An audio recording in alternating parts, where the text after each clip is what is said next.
all perverted most of the teachings of Christ and his apostles. They paved the way for the Roman Catholic machine that was to come into existence. Piously, they attacked, perverted, added to and took away from the Bible. This religious anti-Christ spirit working through them is seen again when Ignatius de Loyola created the Jesuits to secretly accomplish two major goals for the Roman Catholic institution: 1. Universal political power, and 2. A universal church, in fulfillment of the prophecies of Revelation 6:13, 17 and 18. By the time Ignatius de Loyola arrived on the scene, the Protestant Reformation had seriously damaged the Roman Catholic system. Ignatius de Loyola came to the conclusion that the only way his church could survive was by enforcing the canons and doctrines on the temporal power of the Pope and the Roman Catholic institution, not by just destroying the physical life of the people alone as the Dominican priests were doing through the Inquisition, but by infiltration and penetration into every sector of life. Protestantism must be conquered and used for the benefit of the popes. That was Ignatius de Loyola's personal proposal, among others, to Pope Paul III. Jesuits immediately went to work secretly infiltrating all the Protestant groups, including their families, places of work, hospitals, schools, colleges, etc. Today, the Jesuits have almost completed that mission. The Bible puts the power of a local church into the hands of a godly pastor. But the cunning Jesuits successfully managed over the years to remove that power into the hands of denomination headquarters, and have now pushed almost all of the Protestant denominations into the arms of the Vatican. This is exactly what Ignatius de Loyola set out to accomplish: a universal church, and the end of Protestantism. As you read The Secret History of the Jesuits, you will see there is a parallel between the religious and political sectors. The author, Mr. Paris, reveals the penetration and infiltration of the Jesuits into the governments and nations of the world to manipulate the course of history by setting up dictatorships and weakening democracies such as the United States of America, by paving the way for social, political, moral, military, educational, and religious anarchy.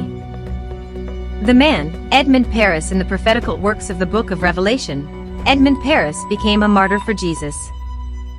In exposing such a conspiracy, he put his life at stake for truth of the prophetical signs to be known. Edmund Paris never knew me, but I knew him without meeting him personally when I, with other Jesuits under the extreme oath and induction, was being briefed on the names of institutions and individuals in Europe who were dangerous to the goals of the Roman Catholic institution. His name was given to us.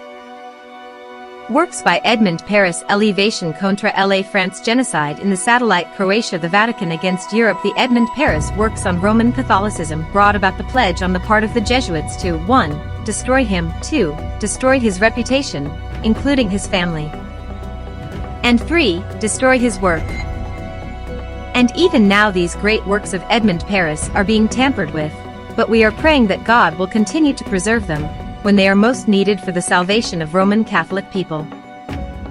Yours for the salvation of the Roman Catholic people, Dr. Alberto Rivera, ex-Jesuit priest. The love of truth is our only salvation. Jean Guéhenno of the French Academy. Wherefore, putting away lying, speak every man truth.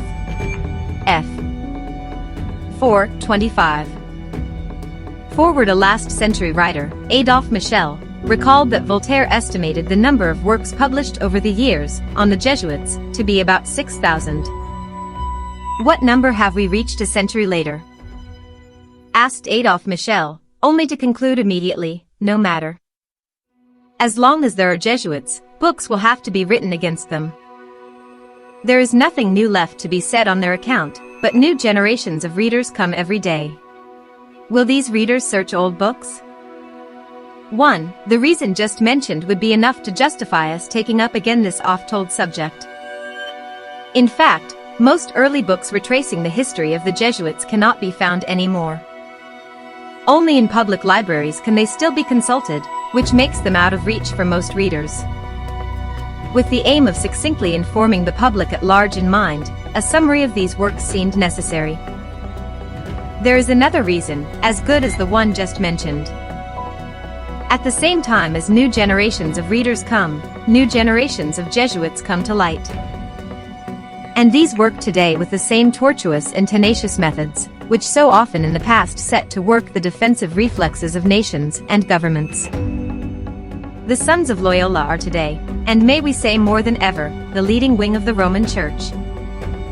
As well if not better disguised than of old, they remain the most eminent ultramontanes, the discreet, but efficacious agents of the Holy See throughout the world, the camouflaged champions of its politics, the secret army of the papacy.